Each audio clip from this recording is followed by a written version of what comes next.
Hello everyone, so today I'm going to be showing you how to do this tropical smoky eye. As you can see, I'm using the Australis Original Primer. I find that this one is the one that actually keeps my makeup on for the longest amount of time. As you can see as well, I'm using a long wearing foundation, being the Maybelline Superstay foundation. You can see I'm mixing two shades together. I fake tan sometimes and I don't, and it's clear that my face is lighter than the rest of my body. So when I'm applying it, I like to match to my neck because that's the shade that it is most comparable to. Now I'm applying my foundation with a traditional foundation brush. This one here helps to give the most amount of coverage and evenly deposit the makeup throughout my entire face.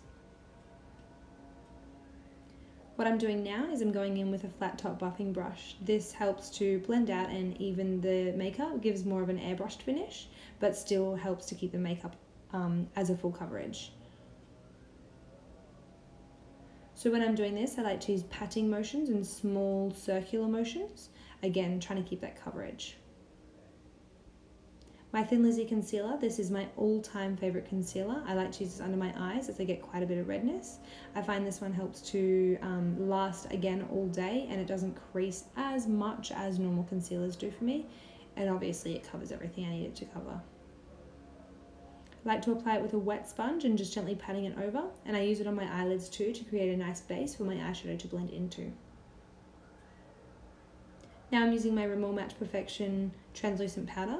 I use this under my eyes and over my cheeks where my pores are. This helps to set the concealer in place and minimise oil throughout the day. Now I'm using my L'Oreal True Match Minerals throughout the rest of my face to add more coverage and get a nice finish to my makeup. Again, when doing powders, you want to pat it into the skin first. This will give you the most set, if that makes sense. It'll press it into the liquids and it won't move it around as much. Eyebrows are done. You'll have a video on that shortly. This is the Models Prefer Sunsetter palette. It is my favourite drugstore palette that I have ever purchased. I'm going in with this shade here, and I'm using a little fluffy brush. This one's by Stilazzi. I got it from my Go Explore makeup box. And now I'm just using a fluffy brush from Gorgeous Cosmetics. So again, pressing it on first before doing the buffing motions gives you the most amount of pigment.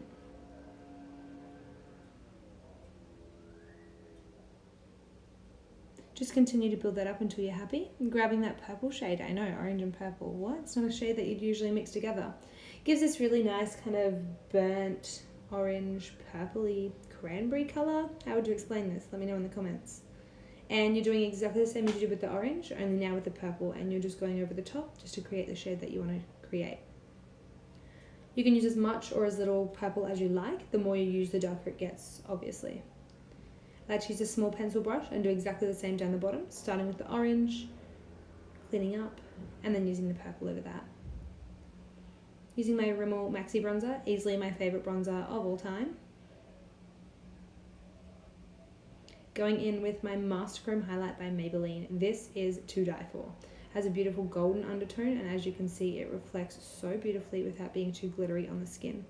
So I apply this on the high points of my face, being my forehead, my nose, tops of my cheeks, and my Cupid's bow. Going in with the same product, just putting a little bit on the inner corners of my eyes, just to add a little bit more dimension.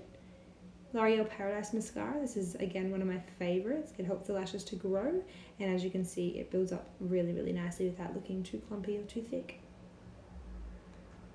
Using the new Australis Girl Boss. I believe this is the shade Hustle, but I will leave it in the description box.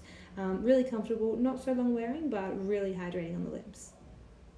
This is the finished look. I do apologize that the audio wasn't amazing, and I hope to see you in my next video.